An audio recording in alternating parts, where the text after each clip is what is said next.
e a ectoscopia não tinha achado anormal algum. A gente procedeu, então, ao ecocardiograma. Eu deixei essa foto inicial, como vocês podem ver, é um exame antigo de 2009, então a gente não conseguiu recuperar os vídeos, mas tem essas fotos e eu vou descrever melhor cada quadro desse, vou deixar uns segundinhos aí para vocês darem uma olhada, e eu vou explicar quadro a quadro. Bom, nesse primeiro aqui, então, é um apical 4 câmaras, né? Como todo mundo consegue ver. Tinha uma função sistólica global do VEA normal, uma função preservada, e o que chamou a atenção, que o Arnaldo até alterou a profundidade, uma estrutura ali comprimindo o átrio esquerdo, que parecia ser uma massa comprimindo o átrio esquerdo,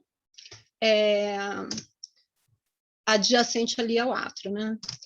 Passando o Collor, Doppler, e passando o fluxo mitral, tinha uma relação L normal, nada que chamasse mais atenção, mas ali para baixo tinha um fluxo mais turbulento, e chamou a atenção do doutor Arnaldo para ver o fluxo na veia pulmonar, né? Era esse fluxo, vocês podem dar uma olhada. A gente passou, então, um fluxo pulsado, né, ali dentro da veia pulmonar, a gente diminui o PRF, né, para conseguir ver melhor a veia pulmonar. A gente vê que tem uma velocidade de fluxo elevada ali na veia pulmonar, mostrando alto gradiente de pressão entre a veia pulmonar e o átrio esquerdo. E o que é importante a gente ver nessa figura é que tem, além dessas velocidades altas, a gente vê ali, ó, acima de 1 metro por segundo, o kick atrial, ele reduz a velocidade, mas não reverte o fluxo, que é o que a gente está acostumado a ver. Depois, no artigo de revisão, vou mostrar para vocês o fluxo normal da veia pulmonar. Geralmente, a gente tem um fluxo reverso do kick atrial, e aqui não tem essa reversão do fluxo, é um fluxo anterógrado contínuo, inclusive na sístole atrial. Quer comentar alguma coisa, Arnaldo? Não, prossiga, pode prosseguir. Bom, então, a gente procedeu, né, o caso, o doutor Arnaldo solicitou então, uma tomografia de tórax com contraste, confirmou que realmente aquela imagem que ele estava vendo era uma massa comprimindo a veia pulmonar. A paciente fez uma mediastinoscopia com biópsia e realmente era um tuberculoma. Então, é importante a gente ver essa imagem, até voltei aqui para vocês poderem dar uma olhada, que não é um caso comum, é um caso raro, mas é importante a gente ver pelo menos uma vez essa imagem para a gente, se for ver de novo, a gente já saber do que se trata. Então, é um fluxo de veia pulmonar de alta velocidade, sem reversão do fluxo durante o kick atrial, que ele reduz a velocidade, mas não reverte o fluxo, é um fluxo contínuo anterógrado. Por isso que a gente achou interessante de apresentar na sessão. Posso passar para a revisão da literatura, Arnaldo? Quer falar mais alguma coisa sobre o caso? Não, pode continuar, pode continuar. Perfeito. Então, o Arnaldo passou esse artigo, que é um artigo muito bom, do Journal of American Society of Echocardiography, que é uma revisão de resumo de diagnóstico de desordens cardíacas pelo Doppler da veia pulmonar. Então, vou passar para vocês, primeiro, isso aqui é o básico, né? Os cortes ecocardiográficos, para a gente ver as veias pulmonares. Aqui em cima os transtorácicos e lá embaixo os transesofágicos. Essa figura A é mais comum a gente ver em criança, né? Em adulto a gente não vê tão bem, mas é aquela supraesternal, visão do caranguejo com as 4 veias pulmonares desembocando no átrio esquerdo. Na B já é uma que a gente está mais acostumado a ver, né? Um apical 4 câmaras, vendo ali a veia pulmonar inferior direita. A gente sabe que pela anatomia das veias pulmonares, a superior e a inferior, elas estão bem próximas, então a gente mexendo um pouquinho no ângulo do transdutor, a gente consegue, achando uma, consegue ver a outra. O C é 4, quase 5 câmaras, abrindo um pouquinho a aorta. A gente vê a veia pulmonar superior esquerda e a superior direita. No parasternal eixo curto, a veia pulmonar inferior esquerda, e o transesofágico embaixo, que vai ser muito mais fácil de ver, com umas imagens mais bonitas, porque a gente sabe que a qualidade do sinal é muito melhor pelo transesofágico, né? O transdutor está mais próximo das veias pulmonares e o sinal é quase paralelo ao fluxo. Então, a gente consegue ver muito melhor. No E, tem aquele corte que a gente vê do apêndice atrial esquerdo, que é bem comum da gente ver. A gente vê muito bem a veia pulmonar superior esquerda. Se a gente mudar o ângulo do transdutor, a gente consegue ver, além da superior esquerda, a inferior esquerda, e para ver a direita é só rodar o transdutor para a direita, que a gente vê lá a veia pulmonar superior direita e a inferior direita. Aqui, só para vocês verem os padrões de fluxo que a gente considera normais da veia pulmonar, comparando ali em A em relação ao eletrocardiograma, o Doppler pulsado e o fluxo mitral. O normal que a gente veja a onda S, a onda D e o fluxo reverso A. Em 70% a 80% dos casos, a gente vai ver o fluxo ali da letra C. Uma onda só sistólica, maior que a diastólica, e a onda A reversa. A gente sabe que a gente vê a onda S1, S2 e D, mas 70% a 80% dos casos a gente vê uma onda só. No transesofágico a gente vê mais a divisão ali entre S1 e S2. E no D eu achei interessante colocar, porque a gente tem uma ideia de sempre achar que uma onda diastólica maior que a sistólica sempre é patológico, pode não ser. Em pacientes jovens, menores de 18 anos, que tem uma complacência muito boa do VE, pode ter essa onda diastólica maior que a sistólica e ser normal. Vou passar, então, para as patologias, né? Esse artigo fala muito bem de todas as patologias que a gente pode interrogar a veia pulmonar, né? Em todos os estados de doença, que altera a função do VE, que altera o ritmo cardíaco, enfim. Vamos lá. Regurgitação mitral. A gente sabe que na regurgitação mitral grave, a gente está acostumado a ver a onda S reversa e está acostumado a correlacionar isso com insuficiência mitral grave, que é o que a gente está acostumado a ver. Só que, muitas das vezes, a gente pode ter uma insuficiência mitral grave sem ter onda S reversa, principalmente se for uma regurgitação mitral crônica inicial, né? No caso mais inicial. Uma insuficiência mitral grave aguda geralmente causa já uma onda S reversa mais do que uma insuficiência mitral crônica em fase inicial, antes de ter uma piora de complacência do átrio, né? Com o tempo, que vai levar essa onda S reversa. Então, é importante a gente ver esse gráfico, que esse achado de onda S reversa é muito específico para a regurgitação mitral grave, mas não é sensível. Então, você vê uma onda S reversa muito específica para insuficiência mitral grave, mas nem sempre insuficiência mitral grave vai ter essa onda S reversa. É importante a gente ver isso. E outro ponto importante é que essa onda S reversa pode não estar presente em todas as veias pulmonares que a gente vai interrogar, principalmente quando a gente está fazendo só pelo transtorácico. Então, porque às vezes o jato é excêntrico, né? Enfim. Então, sempre que tiver dúvida, complementar com transesofágico, que a gente já viu lá em cima, que a gente consegue ver melhor, né? Essas veias pulmonares. Outra coisa importante para a gente lembrar, na regurgitação mitral, a gente vê depois de um reparo mitral percutâneo. A gente sabe que uma melhora nesse perfil da veia pulmonar, dessa onda S reversa, para S menor que D, até para S menor que D, para S maior que D, depois de um reparo mitral percutâneo, é um preditor muito bom de resultado cirúrgico, até que o grau da insuficiência mitral, e está associado a melhor sobrevida, menor taxa de internação. Então, sempre que a gente for ver um eco de um reparo mitral percutâneo, bom fazer o Doppler de veia pulmonar também. Tá? Em relação à função diastólica, sempre... Regina, volta lá um minutinho. Uhum. Essa figura C é de uma estenose mitral grave. Você sim. Essa figura é muito interessante. Eu não achei para adicionar, mas eu tenho um caso de uma estenose mitral grave, como o enchimento do ventrículo é lento, por causa da obstrução, essa onda de enchimento ela se dá lenta. Isso é característico de uma estenose mitral grave, tá? Obrigada, Arnaldo. Estava explicando ali a regurgitação mitral e esqueci de falar, mas é isso aí. Então, é importante a gente ver até em casos de estenose mitral o Doppler da veia pulmonar também, que vai ajudar. Em casos, então, para ver a função diastólica, né, a gente vê sinais de aumento de pressão de enchimento no átrio pelo Doppler da veia pulmonar, uma das coisas importantes para a gente ver é o tempo de duração da A reversa, né?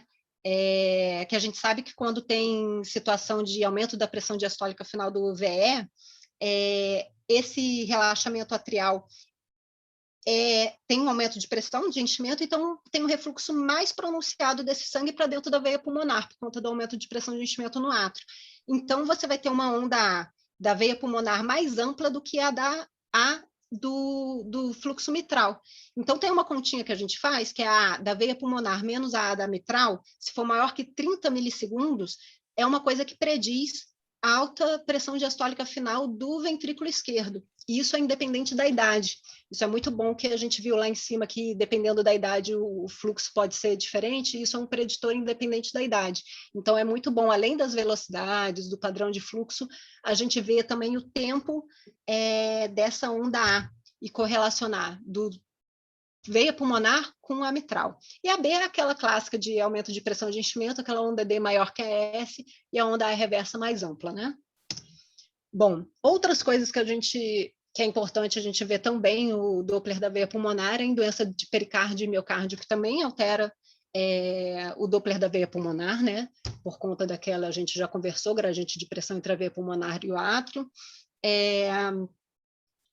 Na pericardite constritiva e no tamponamento, tem a interdependência ventricular e tem essa alteração em relação à inspiração. A inspiração vai diminuir a onda D e a expiração vai aumentar a onda D, né? Que é característica dessas doenças. E é muito bom sempre a gente diferenciar, né? Vamos fazer a diferenciação de cardiomiopatia restritiva com pericardite constritiva. A veia pulmonar ajuda. O B é um de cardiomiopatia restritiva, que a gente vê, então, o que acontece? Tem um VE rígido, né, com aumento de pressão de enchimento, então o perfil da veia pulmonar tem uma onda S bem botadinha, com uma onda D grande, e uma variação respiratória mínima, quase não tem, né, diferente da doença do pericárdio, e tem uma desaceleração muito rápida por conta desse aumento de pressão no átrio. Então, o Doppler da veia pulmonar também vai ser importante aí para a gente diferenciar essas duas patologias. Na estenose da veia pulmonar, também é importante a gente ver, sempre depois de ablação, né, que a gente vê muito no hospital, fazer o Doppler da veia pulmonar para ver se tem alguma estenose de veia pulmonar. Na estenose de veia pulmonar, a gente tem esse tipo de fluxo, com a velocidade alta, maior que 1,1, e em casos de estenose de veia pulmonar grave, a gente chega até o que a gente está vendo lá na figura C, que é um fluxo monofásico de velocidade alta, sempre velocidade alta, quando for estenose de veia pulmonar. E aí a onda SAD nem fica distinta, acaba ficando um fluxo monofásico, mas a gente pode ver os outros padrões de fluxo também. Um outro exemplo é no defeito do septo atrial. Por exemplo, a gente tem uma CIA com um shunt grande da esquerda para a direita. Esse fluxo na veia pulmonar, ele perde aquelas ondas SD, fica uma onda única, que vai mostrar o quê? Aquele escoamento de sangue, né, da esquerda para a direita pelo defeito do septo atrial, e é uma onda atenuada, a gente vê ali que a velocidade é baixinha. E se corrigir o defeito do septo atrial, normaliza esse padrão de Doppler na veia pulmonar. E aqui eu deixei que no artigo tem, né, uma tabela com todos os padrões de fluxo da veia pulmonar, com os diagnósticos diferenciais. Depois, se alguém quiser, pode me pedir que eu passe o artigo, que é bom para dar uma olhada depois. É isso. Regina, você não conseguiu incluir o exemplo da literatura, não? Parecido com o nosso caso? É porque a gente já tinha discutido o caso, eu não coloquei de novo, porque aquele exemplo da literatura que a gente tinha pegado era idêntico ao seu. Era idêntico, né? Foi um caso do Cronson. Então, só antes de abrir para alguém fazer algum comentário, a histoplasmose pode dar um padrão muito parecido do que aquele, parece que tem um surto, pelo menos no Rio de Janeiro, de casos de histoplasmose pulmonar. Ela também comprime as veias pulmonares e causa uma aceleração das veias pulmonares. Então, por isso que é super importante a gente não deixar de incluir o fluxo das veias pulmonares no nosso exame, porque a quantidade de informações é muito grande. Alguém quer fazer algum comentário antes de passar para o Ângelo? Henry, você que é um cara de bastante experiência, quer falar alguma coisa?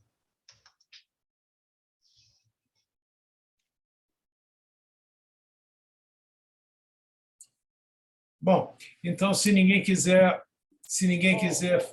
O fazer nenhum. Arnaldo, Oi. tudo bem? Deixa eu te falar, a Elisa aqui, uma coisa que eu achei interessante, que não tinha onda reversa, né? E o fluxo também, quando você botou lá do CIA, também não dá, né? Não dá o fluxo onda reverso também, né? Porque é um fluxo contínuo, né? E Isso, ele não interessante. se transmite para a veia pulmonar. É, muito legal. Uhum. Só isso mesmo. Ângelo, está pronto aí? Eu acho que o Regis você tem que é, interromper o compartilhamento e o Ângelo pode entrar. Eu achei que eu já tivesse parado o compartilhamento, Arnaldo. Eu tenho que fazer mais alguma coisa? Você tem que apertar compartilhar a tela. Você já descompartilhou? Já. Então, o Ângelo entra. Que eu estou Não, vendo a mas sua não tá tela aqui, ó. compartilhado. Não, você não compartilhou, não descompartilhou, não. Sua tela está aparecendo. Entra em compartilhar a tela aqui embaixo, Regina, que aí você descompartilha. Está verde aí, ó. Ih, meu Deus, espera aí. Lá embaixo está assim, compartilhar a tela.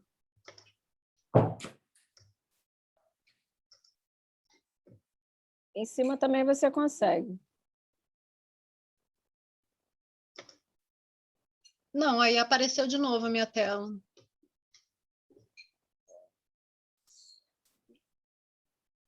O Ângelo consegue entrar? Se o Ângelo não consegue, é porque eu não descompartilho. Agora Acho que foi. Agora Né? foi. Deu certo Agora deu certo. Obrigada. Bom, Mas todo mundo tá escutando? Eu tô como Nádia Regina, viu, gente? Porque quando tava o nome da Nádia, ficou e é isso aí. Vamos lá. Vocês estão vendo a tela do Ângelo? Espera que já vai. Sim. Deixa eu ver Não, eu não estou vendo, não. Agora não, estão. já vai entrar, agora já está. Ah, foi. Agora estão, né? Deixa eu só botar a bola de apresentação. Gente, vamos lá. Quando o Arnaldo pediu que a gente mostrasse caso interessante, na verdade eu fiz isso aqui um pouco correndo e vai ser mais para mostrar a imagem. E são 2 casos que a gente fez semana passada lá no Pedro Ernesto. E lá a gente conseguiu 2 casos interessantes. E o primeiro caso é uma mulher de 27 anos, renal crônica, em tratamento dialítico. Ela chegou para ser internada na nefrologia para fazer hemodiálise. Já estava muito congesta, tinha um catéter implantado, né? Implantaram um catéter nela e começaram o tratamento dialítico. E solicitaram que a gente fizesse um ecocardiograma dessa paciente, né? Uma paciente de 27 anos. E essa imagem que a gente tem, né? Bom, acho melhor eu comentar, né? Acho que o objetivo nosso é passar aí. O que a gente vê nessa paciente? A gente via que ela tinha um átrio esquerdo aumentado, né? Um derrame pericárdico leve, moderado, enfim. E tinha um ventrículo bastante hipertrofiado. Observem que ela tinha uma hipertrofia bem acentuada do ventrículo esquerdo e também do ventrículo direito. E isso mostrava para a gente que essa paciente tinha algum padrão diferente de um padrão normal de um paciente com uma sobrecarga crônica de ventrículo, do padrão de hipertensão. E lembrar que é uma paciente de 27 anos, né? E a gente ficou meio incomodado com essa imagem. Essa imagem é do paro external do paciente, olha a hipertrofia bastante acentuada, era uma hipertrofia de 1,4, 1,5, tanto de septo quanto da parede inferior-lateral, um átrio esquerdo aumentado, derrame pericárdico também associado, mas que não causava nenhum processo restritivo em relação ao derrame, né? Esse aqui o transverso do paciente. A gente vê ainda uma função ventricular bastante satisfatória nesse paciente. E esse aqui é o 3 câmaras. No 3 câmaras a gente ficou até meio incomodado com esse padrão aí de aumento de trabeculação de ventrículo, a gente fosforilou um pouquinho, mas a gente achou que esse padrão de septação, né, ou de má compactação fosse basicamente da história da doença da paciente, da hipertrofia. Lembrar que esse padrão de alteração de compactação é um grande enganador, né? A gente tem critérios não só ecocardiográficos, mas a gente tem que ter critérios outros que mostrem para a gente se o paciente tem um eco de não compactação ou um quadro compatível de não compactação. A gente não achou que fosse muito sugestivo, não. Aí a gente fez o strain do paciente, e o strain do paciente veio com essa conformação. Vou botar aqui o bullseye para vocês. E o que incomodou muito para a gente foi essa alteração da região mais lateral da paciente. Vocês observem que não é um padrão que a gente poderia achar da amiloidose, quer dizer, não tinha aquele padrão de sparing apical clássico, nem aquele padrão em que você poderia ter colocado o paciente de uma relação do strain sob fração de ejeção acima de 4,1, que é um critério que a gente utiliza naqueles pacientes que têm uma função de ventricular ainda preservada com uma hipertrofia igual ou menor do que 1,6, né, que é um padrão que, quando essa relação do valor do strain sob fração de ejeção dá acima de 4,1, é altamente sugestiva de amiloidose, e ela não apresentava um padrão sugestivo de amiloidose. E ela tinha essa alteração na parede lateral. Não sei se meu mouse, vocês conseguem ver meu mouse? Então, aqui, ó, essa alteração que chamou muita atenção. E a gente, quando vê um paciente hipertrofiado com alteração em parede lateral, sobretudo numa paciente jovem, que está fazendo hemodiálise, a gente tem que pensar em doença de Fabry. Fabry ou Fabry, não sei como o pessoal chama, mas é doença de Anderson-Fabry. E a gente sugeriu isso no nosso ecocardiograma. A gente achou que estava muito esquisito e a gente quis bancar esse diagnóstico, logicamente, apenas de uma forma de presunção.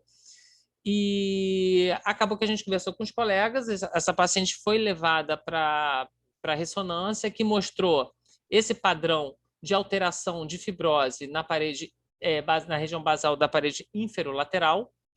E esse aqui é o dado da ressonância. Discreto realce tardio com padrão atípico para a doença coronariana, com predomínio mesocárdico, localizado junto ao segmento inferolátero-basal. E esse padrão pode ser observado em casos de cardiopatia idiopática ou doença de depósito. Porém, não é possível afastar o diagnóstico de miocardite como causa etiológica. E, junto aos outros dados do ecocardiograma, eles chegaram a um diagnóstico de uma cardiomiopatia restritiva, possivelmente uma doença de Anderson-Fabry. Ou uma cardiopatia idiopática, e pediram correlacionar com a clínica. Então, a gente ficou até muito feliz quando a gente fez o ecocardiograma, porque fazer o diagnóstico de doença de Fabry é difícil, né? Lembrar que cerca de 1% dos pacientes que apresentam hipertrofia ventricular na realidade, são pacientes que têm doença de Fabry. Então, a gente tem que ficar muito atento para esse diagnóstico. Agora, a cereja do bolo para a gente foi quando ela realizou os outros exames. E o laudo oftalmológico dela foi dessa córnea verticillata. Essa córnea, a imagem não é dela, tá, gente? Quando eu fiz correndo, eu peguei essa aqui, a imagem da internet, mas o que seria essa córnea verticillata? Seria basicamente depósitos granulosos que podem acontecer na córnea, em que a partir de um eixo central você tem várias raias, tipo um buquê. É uma planta, não sei qual é o nome dela, mas é tipo um buquê. Você teria um eixo central e a partir daí várias raias. Isso é extremamente patognomônico de doença de Fabry, né? E o pessoal da nefro também fez um diagnóstico pelas alterações nefrológicas de doença de Fabry, e agora essa paciente já foi para estudo genético, né? Para a gente ter essa confirmação. Hoje eu fiz o exame dela, ela foi para o CTI, ela fez um quadro de infecção pulmonar, ela está super bem agora. Quando eu fiz o exame dela hoje, não teve mudança no padrão ecocardiográfico, mas ela já estava para ser estubada. E então, confirmando o teste genético, eu passo para vocês. E foi um caso muito interessante que Arnaldo é um pouquinho mais experiente do que eu em termos de idade, né? Mas assim, o Arnaldo, ele é extremamente mais experiente, já deve ter visto muito Fabry por aí. Eu não vejo muito Fabry. Esse deve ter sido o meu segundo ou terceiro que eu vi, e o primeiro que efetivamente a gente tenta fazer uma presunção diagnóstica, né?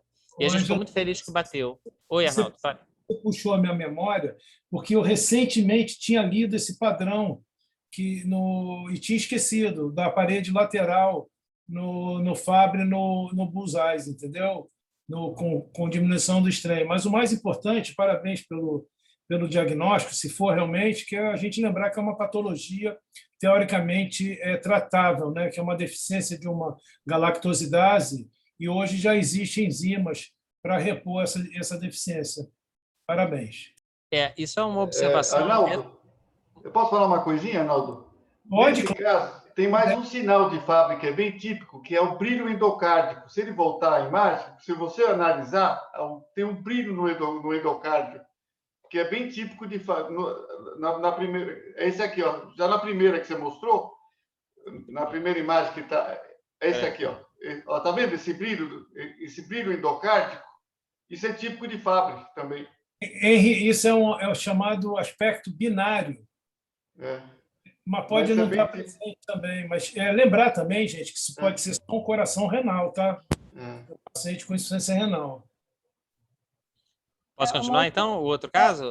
Ô, Ângelo, uma outra coisa também que esses pacientes podem ter no eletro é o PR curto, né? Ela tinha? Essa é a primeira alteração que você tem, né? Na realidade, você tem aquela alteração de PR curto e depois você tem a alteração de bloqueios, né? Ela tinha alteração de bloqueios, ela já tinha um BRE no eletro, que é uma fase até mais tardia da doença de Fabry, né? Saiu recentemente um artigo de revisão da doença de Fabry que mostra todos esses aspectos, né? Muito interessante. E foi lá que eu aprendi sobre essa córnea aí e é bem bacana. Tá bom? Passa para o segundo? Vamos lá. O segundo caso é um pouquinho mais curto, foi feito semana passada. O paciente de 63 anos, implante de prótese biológica em posição aórtica em 2017. Atualmente fez um quadro de AVC, sendo realizado o eco fora do UP, sendo evidenciado vegetações. É aqueles pacientes, Arnaldo, que a cirurgia cardíaca de trás te coloca na tua porta e fala, pô, faz um eco aí pra gente. É um paciente do Joaquim, que veio encaminhado via CISREG para o Joaquim, e a gente tem como hábito, antes de admitir os pacientes para cirurgia cardíaca, passar no nosso laboratório de ecocardiografia para realizar o exame, porque não raro vem muito paciente que é diagnóstico de estenose aórtica grave, ou estenose mitral grave, e não tem nada disso, né? Então a gente tira vários pacientes que vão para a cirurgia cardíaca, da fila da cirurgia cardíaca. E o Joaquim sempre solicita lá que a gente realize o eco para ter um eco da instituição antes da admissão. E quando a gente realizou o eco desse paciente, vou mostrar isso fora da sequência, a gente programou um transesofágico, porque a gente ficou muito preocupado com o quadro do paciente. Quando o paciente chegou, é esse quadro de AVC. E o ecocardiograma era esse. Estou mostrando já as imagens do transesofágico. A gente tem aqui a prótese aórtica, e a presença de uma estrutura balançando no interior da prótese, né? Aqui eu já tenho aquele corte de 120 graus, né, em que a gente observa a presença de várias vegetações associadas a essa válvula. Então, tem uma vegetação mais na lacínia mais anterior, tanto quanto na lacínia posterior, né? A gente não via nada associado na válvula mitral, né? E isso aqui a gente já fez um transgástrico profundo, em que você vê uma outra vegetação se projetando no trato de saída do VE. Portanto, era um paciente que apresentava uma válvula aórtica cheio de vegetações e vegetações grandes, não eram vegetações pequenas. E continuando, mais imagem. E uma coisa que eu aprendi com o Dr. Arnaldo sempre, que quando a gente vê muita estrutura balançando assim, se não tiver muita destruição valvar, a gente sempre tem que pensar até em outro diagnóstico, né? E que não seja vegetação. Só que esse paciente, aquelas imagens, várias vegetações. Eu fiz, quando a gente jogou aqui o Collor, a gente via que não tinha tanta destruição valvar em relação à quantidade de vegetação. Você vê que tem ali um refluxo que era um refluxo periprotético, né? E quando você vê que tem a regurgitação também transprotética, mas pela quantidade de vegetações eu esperava que fosse uma válvula mais destruída e causava algum grau de estenose para a gente, 79, 48, então era uma estenose significativa. Até eu conversando com o Joaquim, inicialmente eu falei com o Joaquim, falei assim, Joaquim, eu acho que talvez esse paciente possa realmente ter endocardite, a gente vai ter que admitir, ver direitinho o que está acontecendo, mas eu pensei também, sinceramente, que pudesse ser muitos trombos associados a essa válvula, que por algum motivo tivesse trombosado a válvula. Assistir aula E de endocardite, vocês vão ser obrigados a assistir com o meu cachorro comendo fone. Bom, então a gente pensou que pudessem ser também uma trombose dessa próstata. Bom, aí o que aconteceu? Fizemos a tomografia do paciente, o paciente apresentava múltiplas áreas de comprometimento cerebral, como se tivesse chuveirado várias áreas para o cérebro do paciente, né? E o paciente foi para a cirurgia, né? A cirurgia mostra realmente várias vegetações na prótese, né, do paciente. Essa cirurgia foi feita agora na segunda-feira, tá? Então é bem fresquinho. Então, acho que vocês veem aqui meu mouse, né? Então, aqui a seta, em que eu vejo uma vegetação aqui, outra vegetação aqui, essa é aquela vegetação, outra vegetação aqui, e eram múltiplas vegetações. Quando se abria a válvula, tinha vegetação associada até à parede da aorta desse paciente. E, na realidade, o diagnóstico desse paciente foi endocardite fúngica por cândida. Então, lembrar, aí o Arnaldo me ajuda nisso daqui, as endocardites fúngicas são as endocardites que mais geram trombo volumosos, aumentados e geralmente associados, igual as vegetações por estafilococos, né, vegetações grandes, só que a vegetação fúngica tem um potencial menor de lesão na própria válvula em termos de destruição. Então, por isso que a gente não via tanta destruição na válvula, apesar da quantidade imensa de vegetações, por ser uma vegetação fúngica. Era cândida que esse paciente tinha. Foi operado na segunda-feira, está evoluindo mais ou menos. O anel, é isso. Não tinha nada no anel aórtico, não? Não tinha. Assim, eu até falei com o Joaquim que o anel estava espessado, né? Eu achei, falei assim, olha, Joaquim, o anel está espessado, mas ele falou que não viu nada no anel, não. Beleza. Tá? Gente, são esses dois. Eu ajeitei meio correndo isso aqui, mas foi isso que deu para ajeitar aqui para a sessão de hoje. Tá bom? Muito bom, parabéns. Alguém tem alguma pergunta, algum comentário? Eu acho que essas imagens estão boas para o nosso Atlas, hein? Tá bom? Pessoal, vamos passar agora para o próximo. Se ninguém tiver nenhum comentário, vamos passar para o Flávio.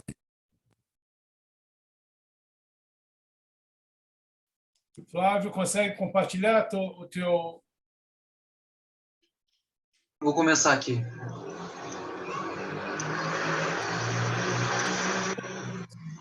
Vocês vissem com carinho essas imagens. Está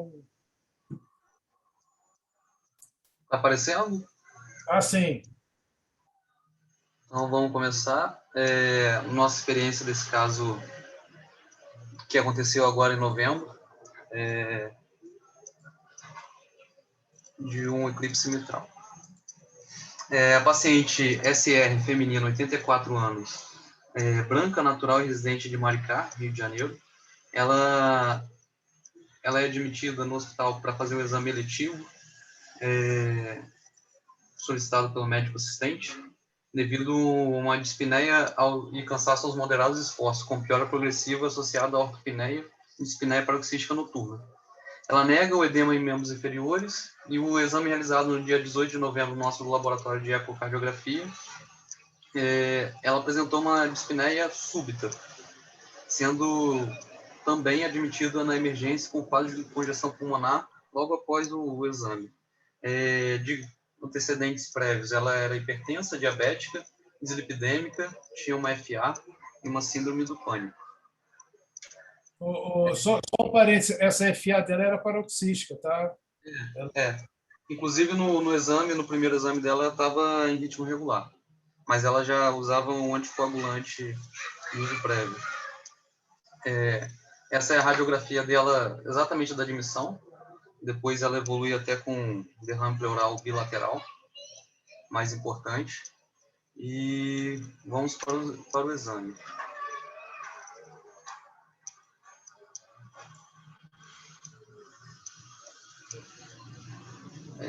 O exame iniciou às 2h18, às 14h18.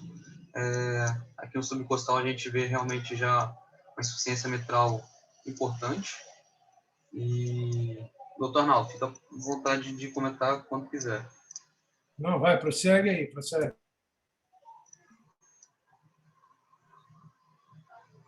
No paraesternal, a gente pode ver que realmente é um jato importante e já dá para ver que tem uma deficiência da coaptação da válvula.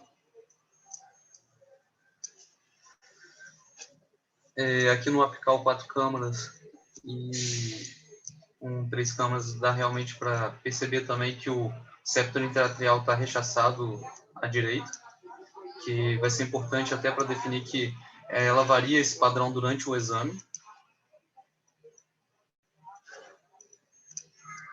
E aqui no padrão com fluxo com as medidas, com um aero de 0,3, um volume regurgitante de 23, e com esse padrão de aceleração. Esse era o padrão do jato, ali com o contínuo. E só para fazer um comentário, esse é um padrão triangular, né? Característico de uma insuficiência mitral grave. Pode... E aqui com um padrão de enchimento com uma onda E de 1,27, que é o mais importante, e o fluxo ali do turbilhonamento da veia pulmonar, que ela muda o padrão depois.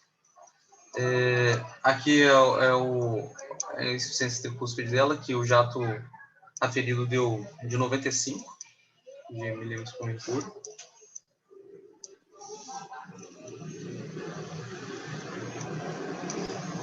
E aí o padrão começa a mudar durante o exame. 5 minutos depois do início, o padrão começa a mudar.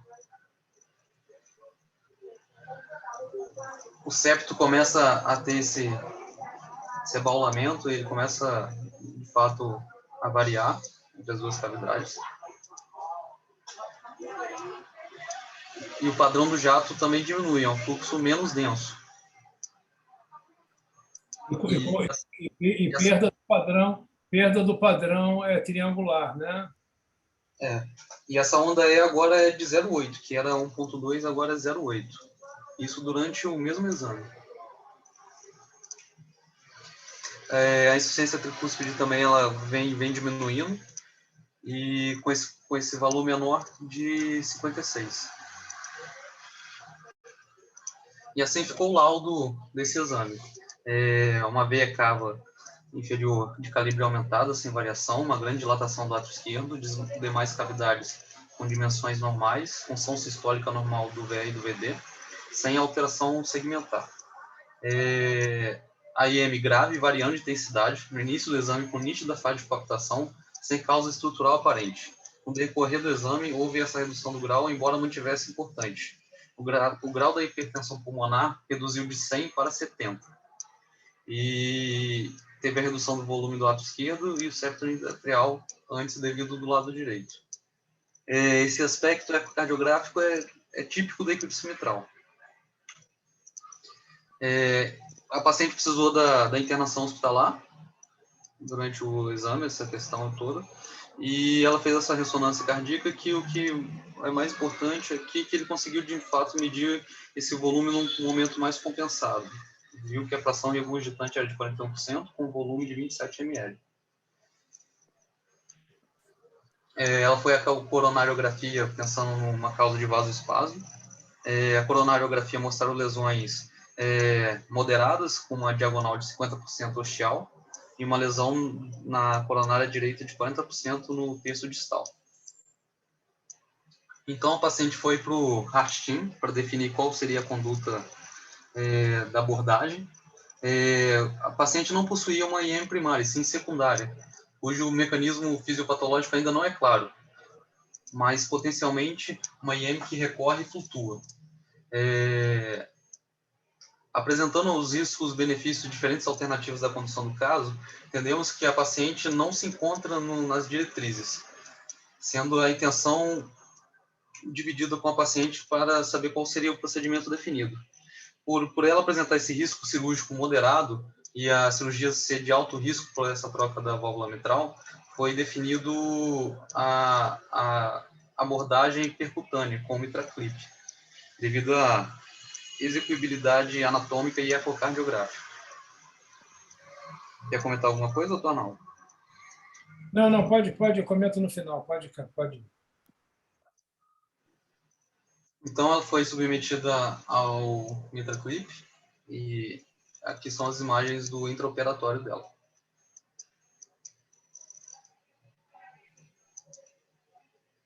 Mostrando, de fato, que o jato mantinha importante durante o início do procedimento.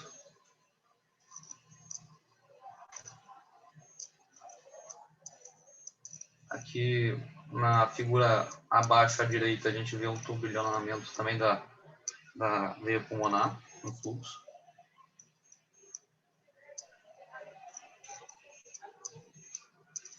E aqui já com o implante do mitraclip.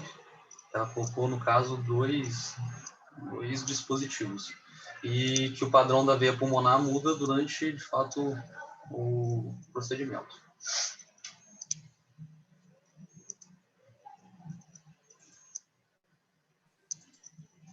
E aqui o resultado final do intraoperatório.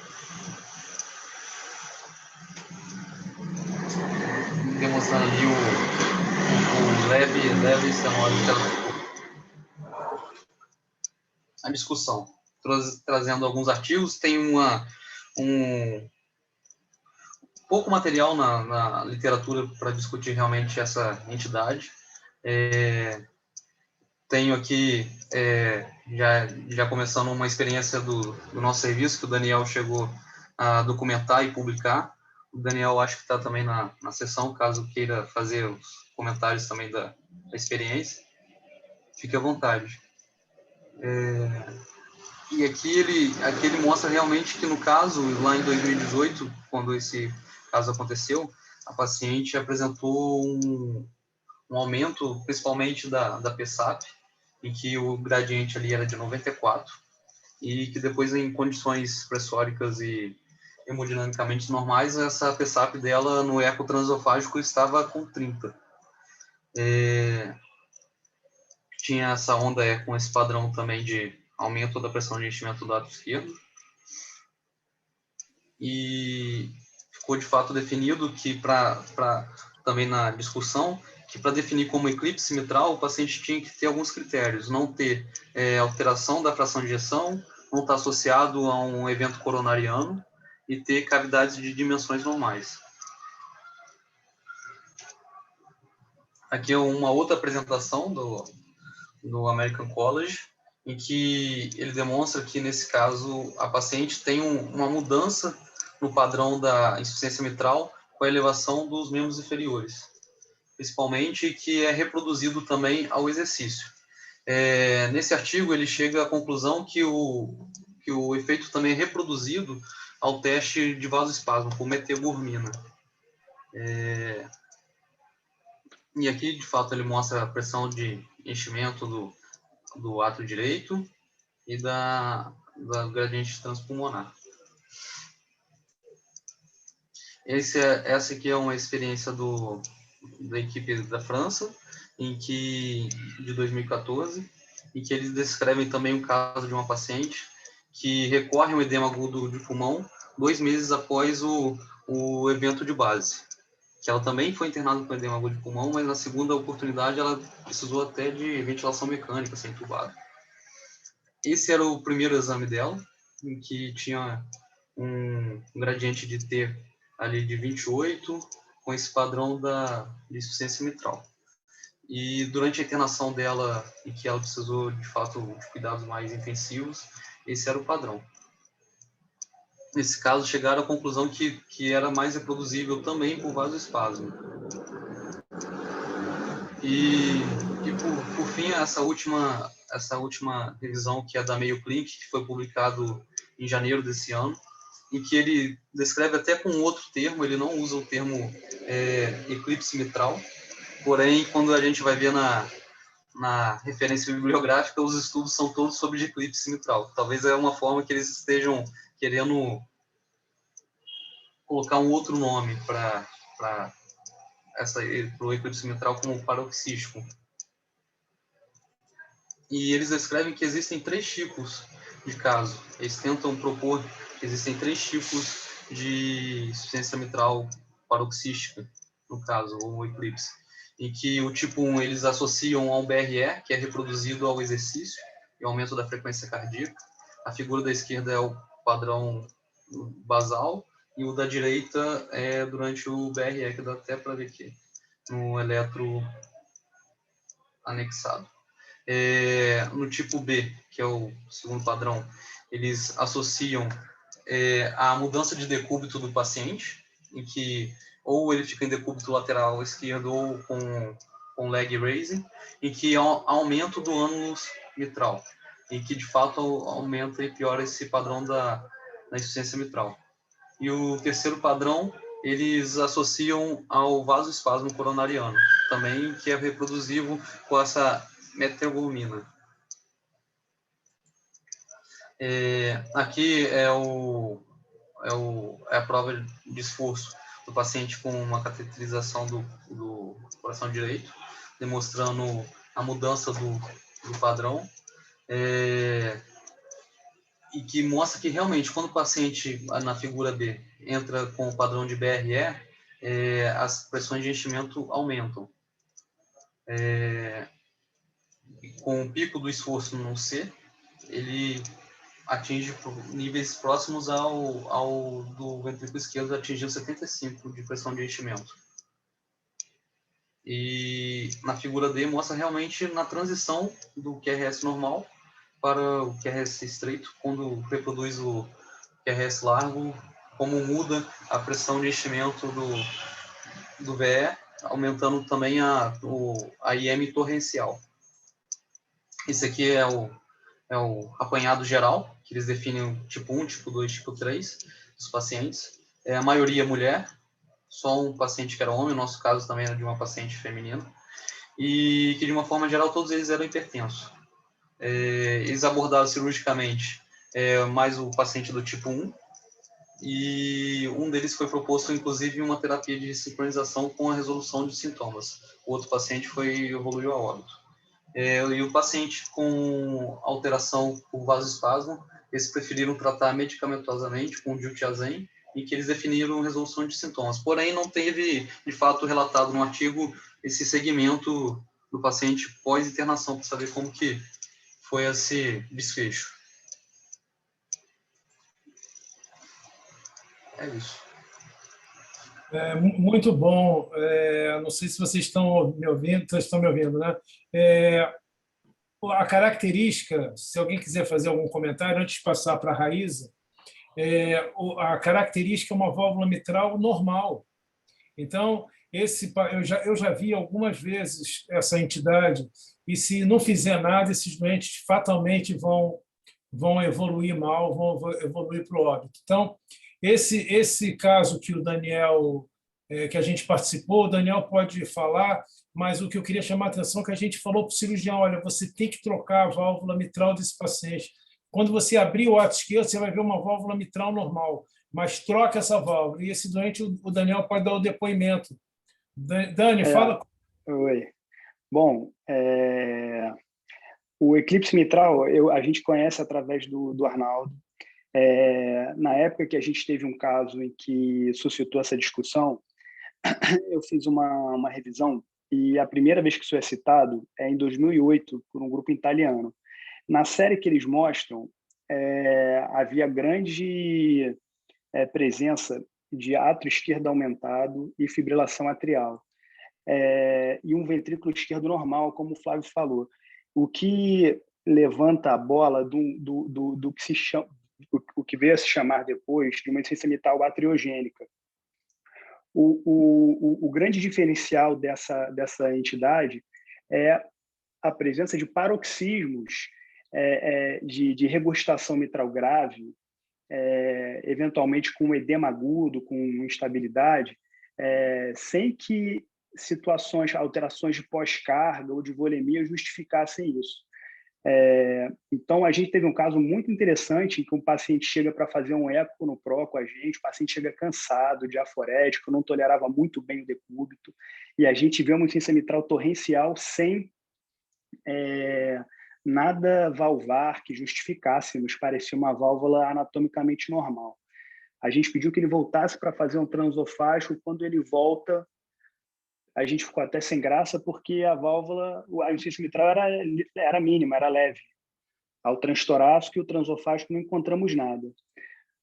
Enfim, esse paciente fez, após 3 episódios de edema agudo, o caso foi parecido com esse, a gente fez CAT no paciente, tinha uma lesão moderada na DA, que acabou angioplastando, acho que no final das contas, talvez não tinha nem devesse ter sido angioplastada, que o doente não era exatamente isquêmico, mas na busca de uma causa que justificasse aquilo.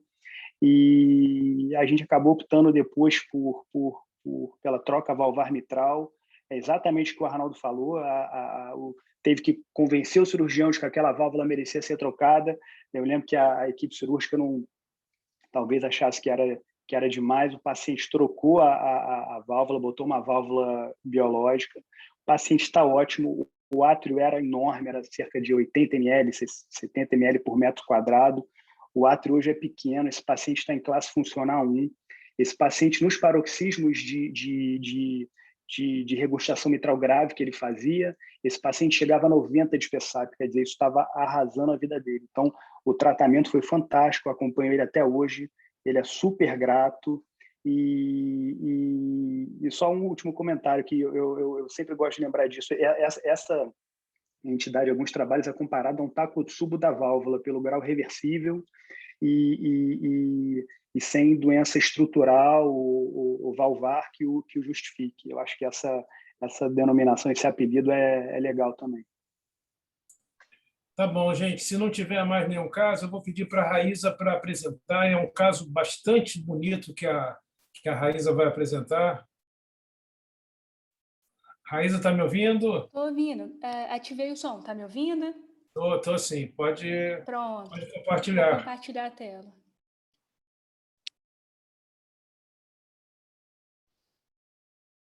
Perfeito, está aparecendo. Foi? Muito bem. Então, vamos lá. Doutor Arnaldo, muito obrigada pelo convite. Vamos falar um pouquinho aqui de cardiopatia congênita. O paciente tem 9 anos, 30 quilos, ele é sexo masculino, acompanha no INC desde 7 meses de vida e tem um diagnóstico de síndrome isomérica direita. Ele é destrocárdico, tem um átrio único, uma válvula atrioventricular única, defeito do septo atrioventricular total desbalanceado, com predomínio de câmara direita. E, além disso, ele tem uma dupla via de saída de ventrículo direito, com a aorta anterior e estenose pulmonar. A gente vai ver isso melhor à frente. Então, esse paciente, como ele funciona com um ventrículo único, ele tinha uma estenose pulmonar, então ele não precisou ser bandado no período de lactente. A primeira cirurgia dele foi aos 2 anos e 7 meses, ele fez um Glenn. O Glenn é uma anastomose cavo-pulmonar. Eles anastomosam a veia cava superior na artéria pulmonar. Como a circulação da criança é predominantemente de membros superiores, tronco e cabeça, esse paciente satura bem até chegar a um certo ponto que ele começa a crescer e ficar mais insaturado. Esse paciente, no caso, foi para Fontan, que é essa anastomose cavo-pulmonar total. Na verdade, eles desconectam a cava inferior, ele coloca num tubo extracardíaco e conecta naquela anastomose prévia, né? Então, bypassa o coração. Isso para quê? Para evitar shunt intracardíaco, para melhorar a saturação desse paciente. Então, esse doente, aos 9 anos, ele fez a cirurgia de Fontan. Mas, surpreendentemente, ao invés de melhorar a saturação, ele teve uma piora importante na saturação. Ele começou a saturar em torno de 68, extremamente cianótico. Só para elucidar, isso aqui é o raio-x dele, é um paciente tem destrocardia, destroápex, ele tem citos inversos totais, o fígado dele fica à esquerda, só para a gente ilustrar, a bolha gástrica dele fica à direita, tá? Isso aqui são as austrações intestinais. Se alguém quiser fazer algum comentário, interromper, fiquem à vontade. Esse aqui é o laudo, a gente vai ver melhor as imagens. Esse é o cito, ele tem síndrome heterotáxia, né, um isomerismo direita, coluna, a aorta, que é a direita, e a veia cava inferior.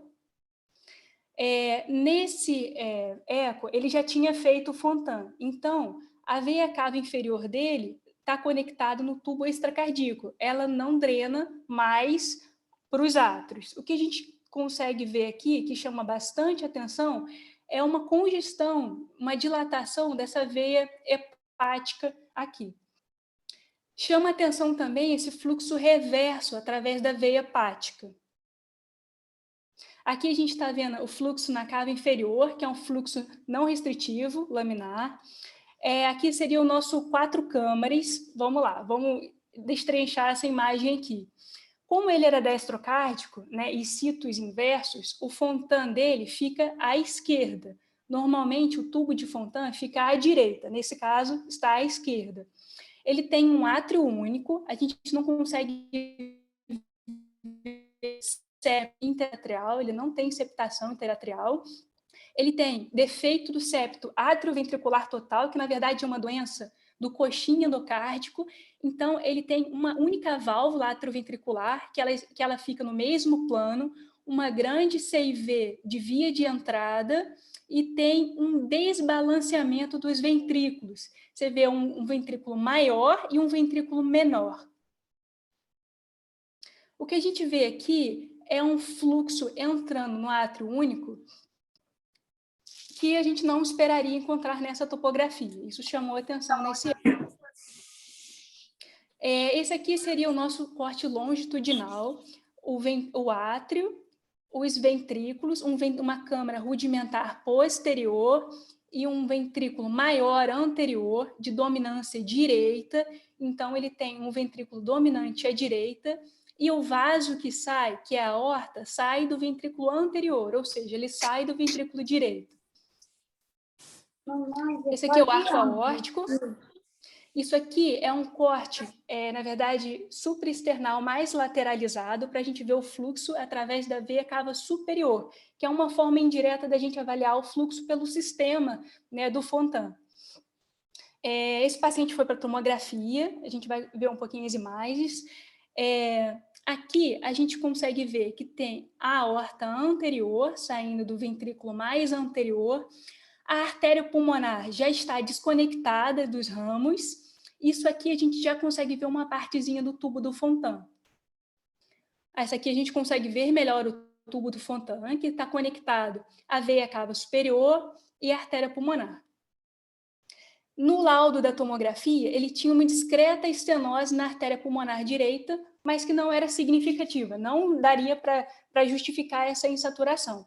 Nessa imagem aqui, a gente vê a cava inferior conectada ao tubo do Fontan e a gente vê a parte da cava superior e na artéria pulmonar todas conectadas.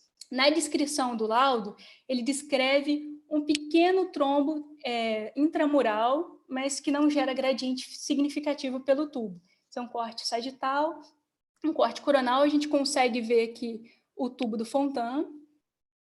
E nesse corte é bem interessante a gente destrinchar a anatomia, né, desse ventrículo. Uma grande válvula atrioventricular única, um átrio único e aquela grande CIV de via de entrada com o desbalanceamento dos ventrículos. Esse paciente foi para cateterismo. Na projeção inicial, a gente entrou um catéter na veia cava inferior. Foi injetado contraste, só que há um preenchimento desse contraste aqui através do sistema porta, né, chegando no átrio direito. Então, uma fístula venovenosa, digamos assim, né, uma grande colateral, uma veia se formando, uma veia hepática se comunicando diretamente no átrio direito. Qual o problema disso? O problema disso é que no Fontan a gente quer separar as circulações. Então, está jogando sangue hipoxigenado dentro do meu coração, que só estaria recebendo sangue oxigenado. Então, esse shunt direito e esquerda justificaria a queda de saturação desse paciente. Foi colocada uma prótese, né, uma prótese, tipo aquela para fechar, de fechar a CIA, que eles passaram pela cava inferior, foram pelas veias hepáticas para fechar essa entrada dela no átrio direito. Aqui é a projeção final, né? A gente está conseguindo ver que agora o fluxo é direcionado para o tubo do Fontan, ao invés da fístula. Essa projeção aqui, ele coloca contraste para a gente ver a anatomia das artérias pulmonares, que não tinha nenhuma obstrução significativa. E esse aqui era antes do procedimento, paciente saturando 68, com uma grande, as veias hepáticas entrando diretamente no átrio direito desse paciente, e depois da oclusão, o fluxo sendo direcionado preferencialmente para o sistema do Fontan, com melhora na saturação. Esse paciente, obviamente, ele tem que ficar anticoagulado, ele começou sildenafil, porque pressões pulmonares altas acabam dificultando o escoamento do sangue para as artérias pulmonares, porque, na verdade, o que está levando o sangue para as artérias pulmonares é a diferença de pressão, não há mais aquele sistema pulsátil, né, que tinha num coração biventricular. Né? Se tiver uma pressão pulmonar alta, o fluxo não vai chegar nos pulmões, então não vai ter uma saturação e oxigenação adequada. Então, por isso, ele faz sildenafil além do anticoagulante, para não coagular no tubo, né, esses tubos que eles colocam do Fontan. Uma breve revisão na literatura, né, a gente tem um relato de caso muito semelhante, né, de um recém-nascido com síndrome heterotáxia, asplenia, destrocardia, átrio único, defeito do septo atrioventricular total desbalanceado. Também era uma dupla via de saída de ventrículo direito com estenose subpulmonar e valvar pulmonar, só que a diferença nesse relato de caso é que tinha drenagem anômala total de veias pulmonares obstrutiva. Então, esse paciente do relato de caso precisou de ser submetido à cirurgia para correção da drenagem anômala total das veias pulmonares. Aí alguém pode perguntar, se é um átrio único, para que corrigir a drenagem anômala? Porque ela é obstrutiva, só por conta disso. Depois essa paciente foi para o Glenn, fez um Glenn bidirecional à esquerda, evoluiu para o Fontan, colocou o tubo extracardíaco fenestrado à esquerda, mas no pós-operatório também ficou insaturado. Então, no ecocardiograma tinha um fluxo que sugeria uma drenagem venosa residual inferior ao átrio dessa paciente. Só que nesse caso, tinham dois problemas. Que eles conectaram no tubo do Fontan apenas a veia cava superior esquerda, e esse paciente também tinha veia cava superior à direita. E ela tinha uma veia acessória em comum, drenando diretamente ao átrio direito, ao átrio comum. Fechou o dispositivo transcatéter, essa veia cava superior à direita, e fizeram uma laparotomia exploratória e confirmaram a presença dessa veia acessória em comum, e essa veia foi ligada cirurgicamente, o que aconteceu uma melhora na saturação da paciente. E um outro estudo, esse é um estudo feito no hospital no Japão, com 50 pacientes. 50 pacientes foram submetidos ao procedimento de Fontan. Desses 50, 17 tinham isomerismo, síndrome heterotáxica. E alguns tinham essa drenagem separada da veia cava inferior e hepática. Os variantes. Esses pacientes tinham uma mediana de 26 meses, peso médio de 9,6 kg, 16 pacientes tiveram isomerismo atrial direito e um paciente com isomerismo de átrio esquerdo. Desses, 16 pacientes tinham a drenagem separada da veia cava inferior e hepática de forma contralateral e um de forma ipsilateral. Então, só para a gente entender um pouquinho a complexidade desses doentes, é que eles são um somatório de malformações e eles podem ter variações anatômicas extremamente diferentes que podem, inclusive, atrapalhar no resultado cirúrgico. Né? A maioria desses pacientes desse estudo tinha isomerismo à direita, um só tinha isomerismo à esquerda, um número importante tinha obstrução na via de saída para as artérias pulmonares, ou atresia ou estenose. Um grande número desses pacientes tinham drenagem anômala total de veias pulmonares, ou infra, ou mista, ou supradiafragmática. Esses pacientes, alguns tinham veia cava superior à direita, outros à esquerda, e outros tinham veia cava superior bilateral. Eu não disse, mas a paciente do nosso caso tinha veia cava superior direita e esquerda. Então, a veia cava superior direita foi anastomosada a artéria pulmonar direita e a veia cava superior à esquerda na artéria pulmonar esquerda. Depois eles colocaram o tubo do Fontan, né? Então, isso é extremamente importante, porque se isso não acontece, acontece o problema que deu no relato de caso anterior. Funciona como uma fístula. A gente consegue ver que nesse estudo tinham pacientes que tinham veia cava inferior à direita e à esquerda, o ápice cardíaco podia estar ou à esquerda ou à direita, que havia drenagem separada dessas veias hepáticas, umas à esquerda, outras à direita, e outras, a veia hepática e a cava inferior eram amplamente separadas, em vários pacientes, ou seja, há uma variação anatômica muito grande nesses pacientes, todos foram evoluídos para Fontan, tubo extracardíaco. Então, desfecho, não houve mortalidade, foram realizadas 5 reoperações, 2 precisaram de marca-passo, 1 de fenestração no tubo do Fontan. A fenestra, na verdade, é um orifício que eles fazem entre o tubo do Fontan para conectar diretamente no átrio. Isso para aliviar o sistema pressórico e não obstruir o fluxo, né, desses pacientes naqueles que têm pressão pulmonar alta, né? Então, eles fazem um pequeno orifício para alívio de pressão desse circuito do Fontan. Um paciente precisou de ligadura de artérias colaterais. O período médio de acompanhamento do estudo foi de 34,8 meses para todos os pacientes. E a alimentação do estudo foi que era retrospectivo, não aleatório, com um número relativamente pequeno de pacientes, além do período médio de segmento curto. Assim, precisaria de um número maior de pacientes e um acompanhamento a longo prazo para a gente evoluir, avaliar melhor esses pacientes.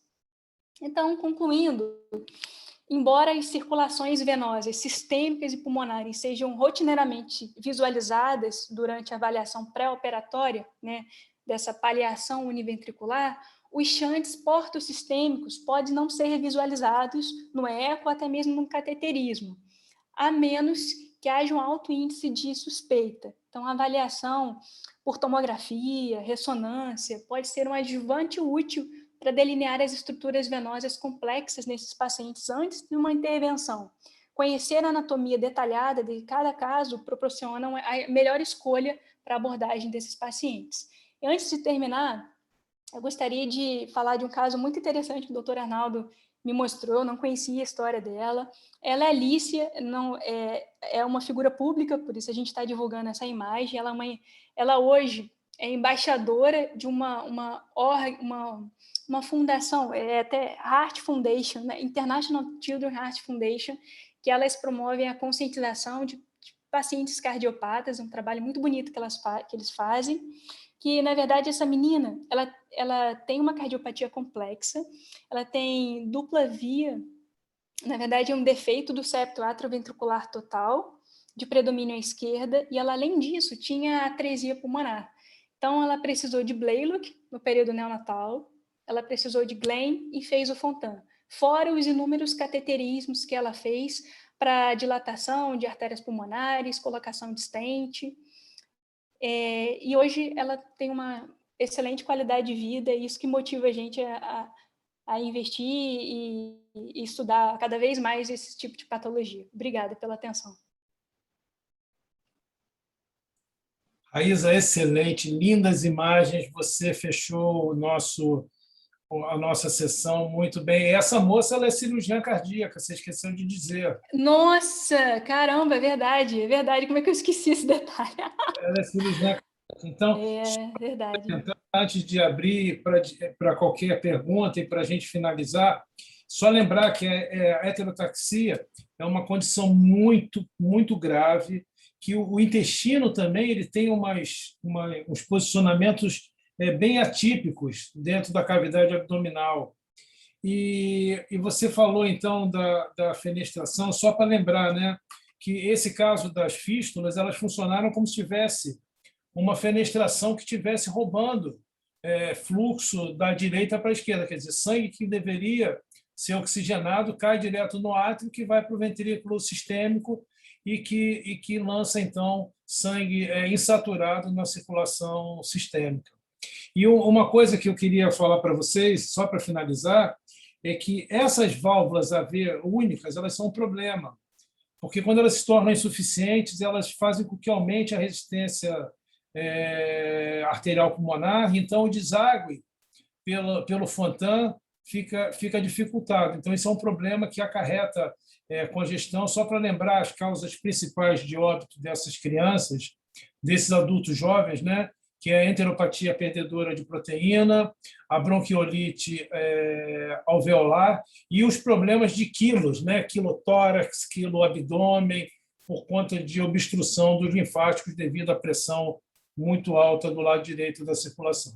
Então, gente, eu acho que a gente está num avançado da hora. Se alguém quiser fazer algum comentário, a sessão da próxima semana a gente ainda vai decidir se vai ser na quarta ou na quinta, mas eu agradeço a presença de todo mundo e queria saber se alguém quer fazer algum comentário. Só para finalizar uma coisa, falar até do que a Raíza falou, só lembrar que esses pacientes eles crescem, né? E lá no INC a gente vê muitos esses pacientes que eram tratados pela Raíza, era tratado pelo pessoal da cardiopediatria, que agora está voltando para a gente. Agora eles fazem parte para a gente fazer o exame desses pacientes. Eu já mostrei até alguns casos lá do INC para o Arnaldo, até dessa semana, né, Arnaldo? Alguns casos de cardiopatia complexa que caem na nossa mão e que vêm lá de baixo. Assim, a gente tem uma grande felicidade que lá no terceiro andar, no nosso laboratório de ecocardiografia, também tem um laboratório de ecocardiografia da pediatria. Então, quando a gente pega esses casos complexos, a gente chama a Aline, chama a Mônica para dar um auxílio para a gente, porque a gente que está acostumado a fazer exames de doença reumática, pega um caso desse, a gente não entende. Então, a gente precisa de um grande auxílio desse pessoal da cardiopediatria e lembrar que esses pacientes crescem e vão cair na nossa mão, como tem caído. O Ângelo, você colocou muito bem. Só para lembrar que, hoje em dia, o número de cardiopatias congênitas no mundo é maior na população adulta do que na população infantil. Tá? Que esses pacientes estão sobrevivendo. Exatamente isso. Tá bom, gente? Então, tá bom, gente. Vamos encerrar. Obrigadão. Obrigado para as pessoas que apresentaram. Acho que foi lindo. Essa sessão está gravada. Vamos ver se a gente consegue disponibilizar para quem não conseguiu assistir. Boa noite para todo mundo. Um abraço, hein?